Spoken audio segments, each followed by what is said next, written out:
د مولایانو په نامه خلک دي بیا په دغو فاتحو کې د شهادت بیانونه کوي د الله د قرآن آیاتونه بیا پر دغسې خلکو را اړوي وایي دغه شهیدان دي بیا لوړې مرتبې شهیدان دغه خلک بولي چې ټول عمر د قومیت دپاره نارې وهلې ټول عمر د اسلام ناره در خولې نه ده وتلې بلکې ما ته یو چا ویل د هغه علاقې سړی و دا اوس دلته زموږ ستاسو علاقه کې یو سړی مړ شو د هغې علاقې یو سړي راته ویل وایي ما د خولې ځینې اورېدلي دي الله دې د په خوله کې ول ده ول په ماجد کې مې لمونځ کوونکي له علاقه د سترګو شهید یا چې د اسلام څخه دومره متنفره چې په ماجد کې مې لمونځ کوونکي د سترګو علاقه شهید دي و دلته د مولایانو په نامه مفتي خلک ولیدل غیبانه جنازې ورکولې ول دا شهید دي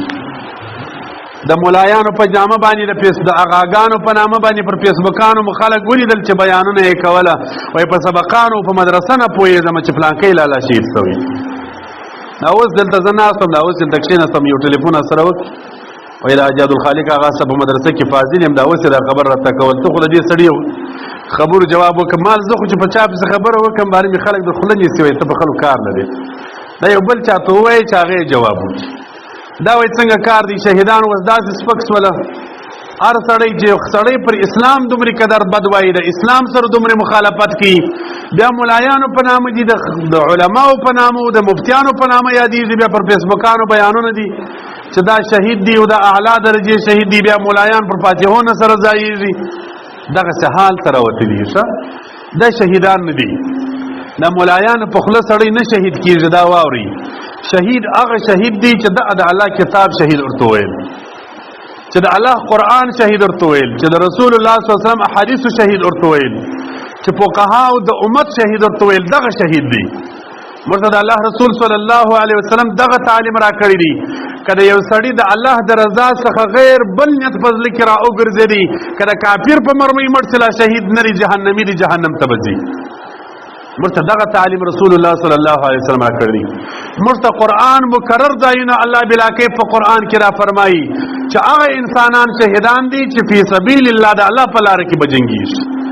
د الله رضا به مقصود وي د الله د دین لوړوالی به مقصود وي دغه شهیدان دي دغه شهیدان دا د دنیا شهیدان دي چې همسي چې نیت د خدای رضا نه وي نیت قومیت وي نیت پرسنوالي وي پرسنوالي اوس خلکو ته دومره را مختص شوې ده یقینا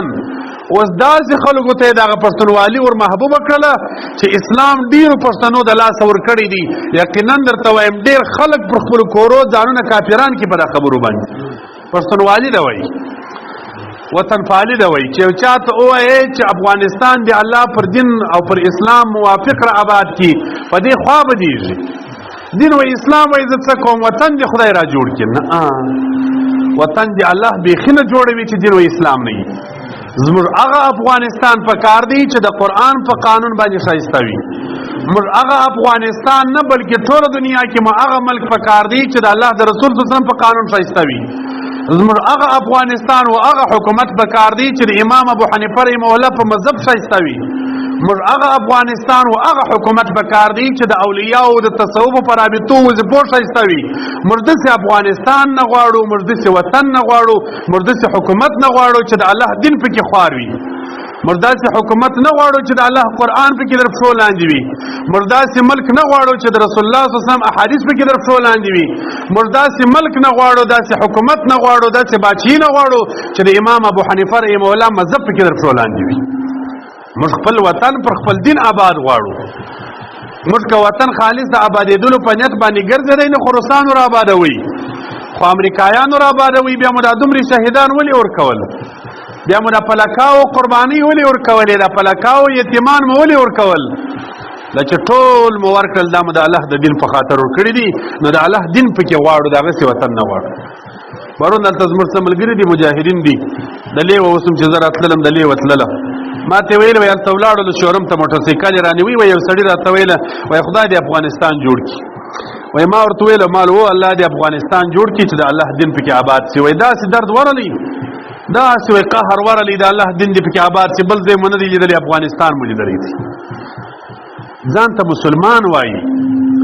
ځان ته مؤمن وایي چې ورسره کښېنې در تا ځان لوړ جنتي خو عوام خلک دي غریبان بس زموږ خو زړه پر خوږېږي موږ خو والله که بده در باندې پیرزو ده زموږ زړه در باندې خوږېږي زه خو وایم والله العظیم چې د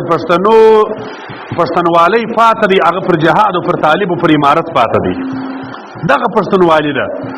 دغه پښتونوالي نه ده تاسو خطا سوي یاست دا نن چې د پښتانه په نامه دي تاسو ماته د پښتون په تاریخ کې دا وښایاست چې د ټول پښتانه په تاریخ کې دا وی چې زنانه دی راوځي د نارینه سره دی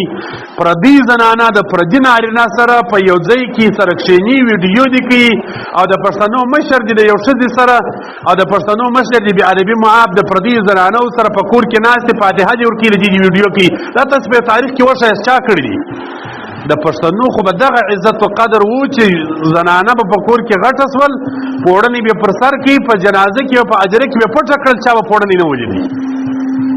نن خو موږ تاسو د پښتنو مشران ولیدل دغه چې شهیدان دی بولي چې پلانکی شهید سو د شهید په کور کې ناست دی د هغه د مور بې ادبي معاب د هغه د لوڼو سره ناست دی ویډیو کې وایي زه فاتحه ورکوم دا د پښتنو مشران دي دغه پښتونوالي والله کده تاسو خالي پښتونوالي دغه بولی چې د کفر غلامي کوي بس دی دا پښتانه دي تاسو پښتونوالي دا بولی چې خالي د افغانستان او د وطن نومي اخلي دا پښتانه دي مکه وي خلکو ای در مکه مکرمه معظم وطن نستلم ځکه پر مخ در مکه مکرمه پاک خاور نستلم ځکه پر مخ باندې د نبی اکرم صلی الله علیه وسلم مبارک د بدن سره چې کومه خاور مبارکه مشته ده دا مستثنا ده چې مدینه منوره کې د قبر دی د دې څخه غیر جمهور علما پر دې اتفاق لري چې د ځکه او اسمانو کې د مکه مکرمه افضلم ځکه نسته بهترین ځای نسته نبی اکرم صلی الله علیه وسلم پرې شوی د الله رسول صلی الله علیه وسلم وطن قربان کی د الله پر دین باندې ګوره علما ناستی نبی کریم صلی الله علیه وسلم چې د مکه مکرمه سوزي بار بار پر شا ورته ګوري جاړي وای کچيري زنوي د قوم استلی زب نوې در سوتلی سره دې ملک نه چې زما ته پرې شوی خو قوم په زور نه باسي د الله دین ته مجبور یم دین نسم پرې شولې وطن پرېردم وطن ګوره پرې شوی مکه مکرمه یې پرې شه د زما اوسه وطنونه دي مکه مکرمه ته نسبت و مکه مکرمه ته خو زما اوسه هیڅ وطن نه دی چې مسلمانی را واخلو د مسلمانی د لحاظ خبرې درته کوم مسلمانان یو کنه د کفر خبرې نه درته کوم دلته خو یو گمراه ست پر د میډیا باندې یو ویډیو یې کړی د وای ماته د مکه مکرمه افغانستان محترم دی دا خو مسلمان نه دی دا خو د مسلمانی عقیده نه ده دا خو نه دی مسلمان دا خبرې پرېږده دا څنګه دی که افغانۍ وبارونه نه کافر کېږي که کاري و کملا وبارونه نه کافر کېږي دا هم د ملا په نامه باندې ګډ دي دا خبرې چې کوي داسې فکر مه کوئ چې تاسو وایئ ملایان نه کافران کېږي یا د ملا په جامه باندې به کافران نه وتلي د ملا په جامه به یو ګمراه نه وتلی د ملا په جامه به یو منافق او فاسق د کفر غلام نه وتلی زه خلکو ته کله کله یو قصه کوم او ما خلک وایي بیا د بي معاف وي دوی زنانه وي ناست وي یوې زنانې ابل ته ویله ول یو خوري وي دا طالبانو هم غلاوي شروع کړي دي هغې ورته طالبان وګوره غلاوې وګوره طالب خو سبقان وایي غلاوې نه کوي ول یا خو زما د سړي چوټې غلا کړي وي په ماجد کې ول ابل ورته ویله ول طالبانو نو غلاوې نه دي شروع کړي غلو سبقان شروع کړي دي غله راغلي دي په طالب نه نوتلي دي غله راغلي د مولا په جامه نه وتلی دي عوام خلکو په هر چا پسې مزغلي دا ما 15000 واره په بیانو کې خلکو ته ویل دي د الله په خاطر د هر فیسبوک او د هر واتس اپ په هر چا پسې مزغلي بس پر فیسبوک مو ولري فلانکې آغا دي الته بیانونه ګرځي ګرد ورځ پر میډیا باندې دی شین امیدي بس هغه پسې زغلي چې هغه د ملي اردو د طالب فرق نشته نوز بالله دا یې بیان دی اوس پر لارې د مولوی صاحب سره په ټلیفون کې راوړل مخکې مو اوریدل د طالب د ملي اردو فرق نشته یو سړی شل کاله د الله د دین د پاره ناره وهل یو سړی شل کاله د لا اله الا الله محمد رسول الله بیرغ پر سر وګرځوي یو سړی شل کاله د هغه سره کافر د ټول دنیا وحشي د ټول دنیا دهشتګرد امریکا سره مقابله او سره ټکر ور جنگوي یو سړی به شل کاله د امریکا په غلامۍ کې وخت تیر کړي شل کاله د کوپر پیسې وخوړلې شل کاله خپل امت په دغه سي وحشت او دغه سي ظلم لاندې راولي کی چې کله په موټر پسې تړه کله په کور ورننوځه بیا د بي معاف زنانه په زور را باسه کله پر ژوندو انسانانو باندې اورونه بلوه دته در اوسه پر فرق نه معلومیږي دی فرق نه سوی طالب د ملي اردو څخه فرق دی وای دا موږ د وطن لپاره جنگیږي باچی کی هغه موږ د وطن لپاره دا د باچی لپاره جنگ الکه ته د باچی لپاره جنگ دا بولې چې اسلامي حاکمیت راولو، د دې لپاره خو محمد رسول الله صلی الله علیه وسلم هم جنګېدلی دي.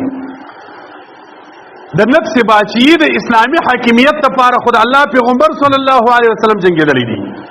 خو دغه حاکمیت لپاره حضرت عمر فاروق رضی الله تعالی عنہ جنګېدلی دي.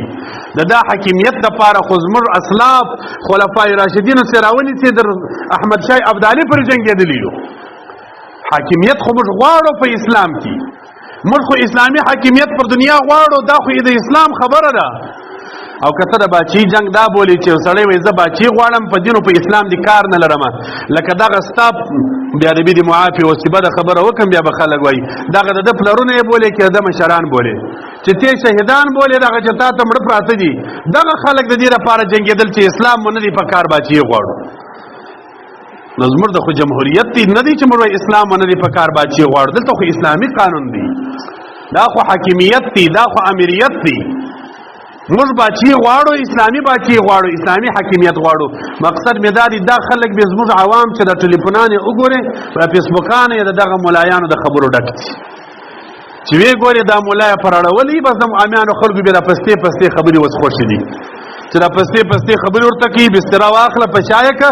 پلانکې زه تولاړ ته بس په یوه روزه باندې تا ته جنت واجب دي، ته جهاد څه کوې خو بس روزه کې جنت سنو، ته جهاد څه کوې په یوه چله باندې جنت څه، دغه پسته پسته کارونه چې ورته وایي بیا د دوی خوښ جهاد وایي اوس نسته را وایي اوس خود جنګي ده وایي دا اسلام جنګي ده، دا اسلام جنګي نه ده، دا د دین لپاره دا د مسلمانانو په مابین کې جنگ نه دی، دا د اسلام او د کفر جنگ دی، د دین لپاره جنگ دی، دا د وطن لپاره جنگ نه دی. وطن لپاره جنگ په ضمن کې اور سره دی، اصلا مقصود دلته د اسلام او د دین لپاره ننګ جنگ دی. مقصد مې دا دی د وطن لپاره عوامو خلکو ته وایم دغه څه کارونه مه کوئ د الله په خاطر باندې چې خپل دین او اسلام مو د لاسه ورځي. د وطن مردر تاسو یقینا زه خو خپل په زړه باندې دا وایم که زه قسم واخلم نه بسم قسمې زما د زړه پر حال چې که زه قسم واخلم چې په دا ټولو خلکو کې بې عربي دي در مشرانو کشرانو معافي داسې به څوک نه وي در ما چې په وطن باندې ډېره خوا بجېږي. زما فکرداري خود به وي، زما زړه ماته دا وایي یقینا والله العظیم چې د افغانستان هر سړی ووینم زه چې پلار مې دي یا مې ورور دي یا مې نږدې قریب دي دا اثر ته معلومېږي، دغسې خوند راکوي. تیره ورځ ماته مرزه هلته شهیدانو ختم و د پیر آغا صاحب په ځای کې کچلاغ کې دورې تللي و د اخوا د مولوي سادي را سره و چا ټلیفون راته وکړي خبرې راستولې زموږ د وطن یو مشر یو قدرمن یو قومي مشر دی خبرې راستولې ما دې ته پر لاره مال دومره خوشحاله شولم دا د ده خبرې مې خالي واورېدلې د افغانستان خلک دي دا مو د وطن خلک دي دا مو د وطن سپېرږیري دي دا مو د وطن مشران دي دومره قدر مو ورسره مینه وي. ما ملګرو ته ویلي دي دا په اخلاص وایم په مسجد کې پر اوداسه ولاړ یم ستاسو مخکې م وایم ما د الله په ذات مې قسم چې په دې خبرې کې مې نیت د الله رضا ده هېڅ نه لرم که زه په دې پوه سم چې افغانستان برقراره کېږي زما په مرګ باندې زه خپل د ځان مرګ ته تیار یم خو چې افغانستان برقراره شي دومره قدر مې په زړه کې مینه ده مګر چې نه کېږي زموږ په مرګ باندې نه کېږي خو د الله به تقدیر چلېدلی وي یعنې هسې نه ده چې موږ د وطن سره مینه نه لرو دومره قدر مو ورسره مینه ده خو دغه وطن مو هر څومره ورسره مینه ده خو د اسلام نه دی راته محبوب د اسلام سره مو زرچنده در دې اخواته مینه ده د دین سره مو زرچنده در دې اخواته مینه ده دغه وطن سره مو دغه مینه ده چې اسلام پکې غواړو دا مو د وطن سره مینه ده چې د الله دین پکې غواړو د الله قرآن پکې غواړو